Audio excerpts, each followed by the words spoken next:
So we're ready to start modelling now.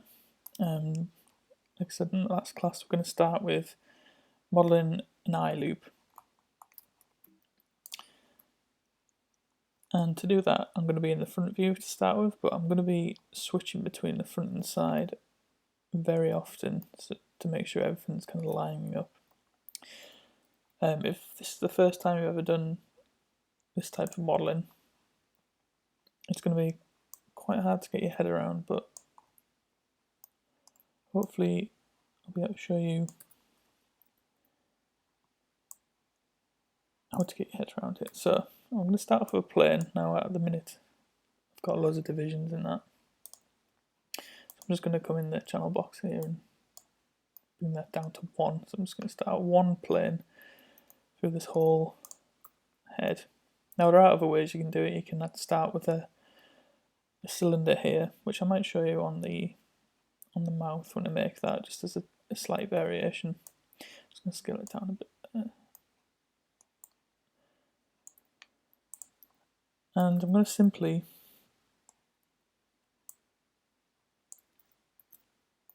extrude round. I'm just hitting Control E or Command E on Mac.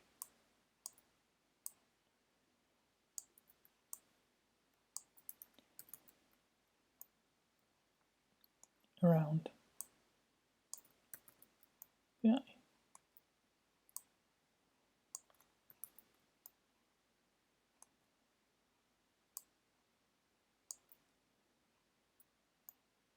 So I'll talk you through it in a second what I've actually done here. So I'm going to just connect these two. So there's a few ways to connect these. You can either bridge the two edges, or you can use the append to poly tool. Either's fine. I quite like the append to poly tool.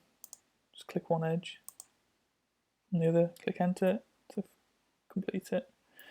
So let's just check I've got the right amount of edges here, because I want to need this to quite even. So I've got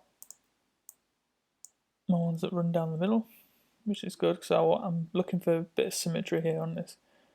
And I've got one that goes across. So these two line up. I'm just going to edit the vertex a second there. I can actually zoom in here. I'll do that in a second. And these two will run into each other, and these two. So yeah, we've got an even amount on the top row and the bottom row. So now I can just shape out that eye a bit better.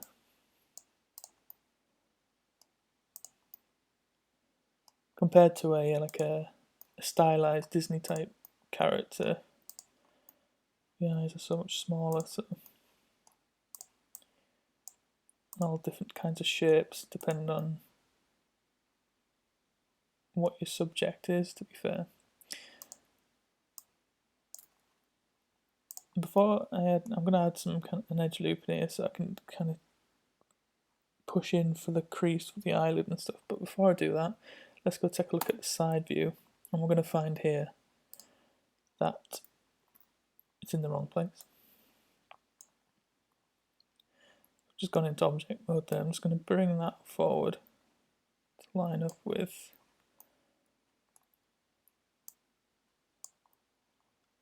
the tip of the eyelids here. Okay, so this is where it gets a bit trickier. So let's go into Vertex Mode. And what I might do is I'll just bring this up so I can see both side by side for you. So let's just try and line these two up first. So imagine these two should line up back here. Let's just pull it back for a second. And it's just, so I'm just left clicking, dragging over.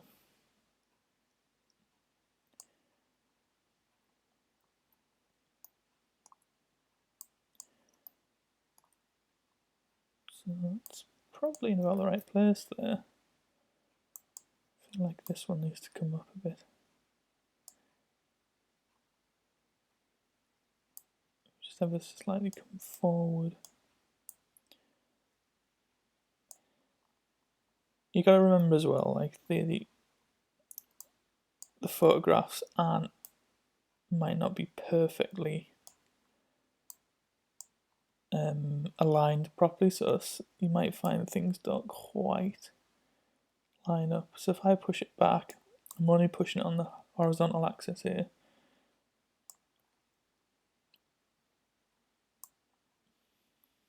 Because watch what happens when you go up. Kind of unaligns there. So let's push it back. This one's probably roughly going to be in the same spot there. Likewise, let's push that. That will be like behind eyeball. Just grab these now as well.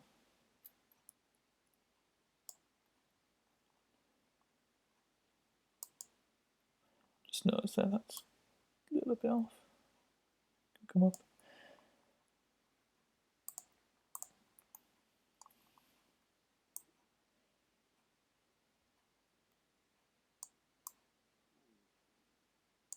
Let's just have a look in the perspective view here, see what we're getting.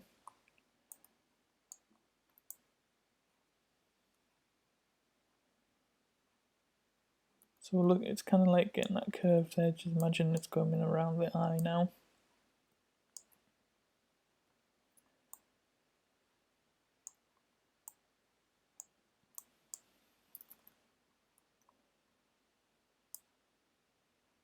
Let's take a look. It's quite good to look in the top view as well, because this helps us see what the curve's like. See, it's a bit wonky at the minute.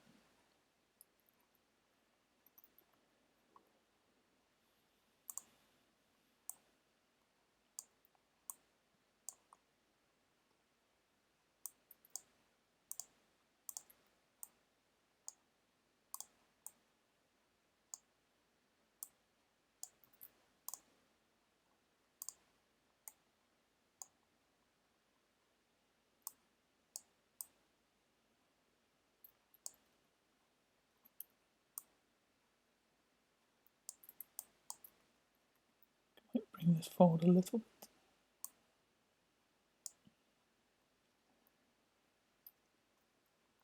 Okay, so now I can add an edge loop. So I'm going to use the multi-cut tool for this. And hold down Control, add a loop in there.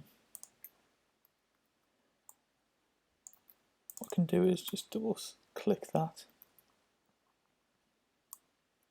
I'll start by just pushing it in a little bit.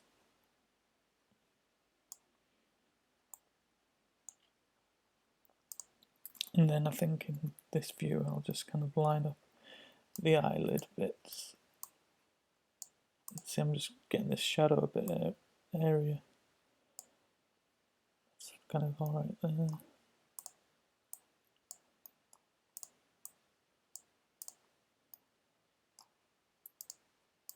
Tuck that in.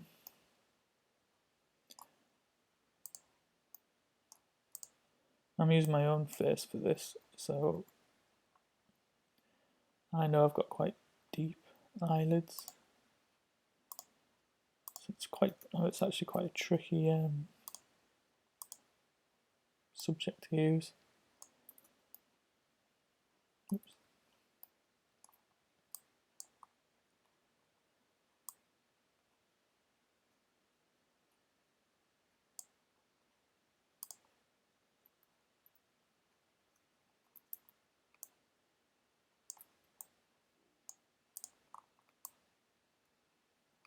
Okay, so I think that's looking okay. So just before we go on to the next part, I'm going to put a sphere in here, and as a bit of a reference for an eyeball. And it really helps you helps you shape the eye. So I'm just going to pop that in there. Now eyes aren't actually perfectly round on like a real life eyeball, but it just gives you a little guide for now. Push that forward a bit.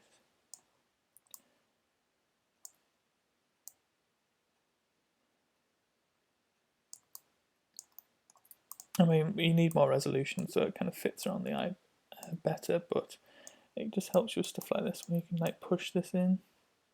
You know, that's like right in the corner.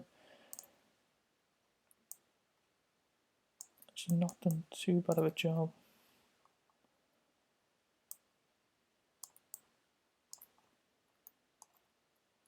Now I can push that back a bit further.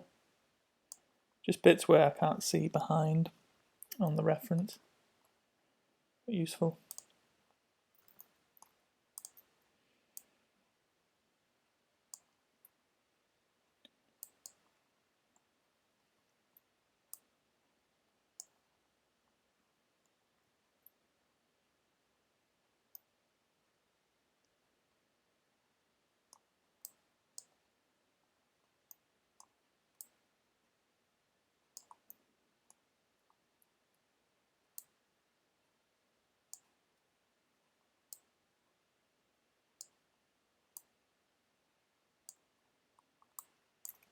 Okay, so I think I'll leave it there.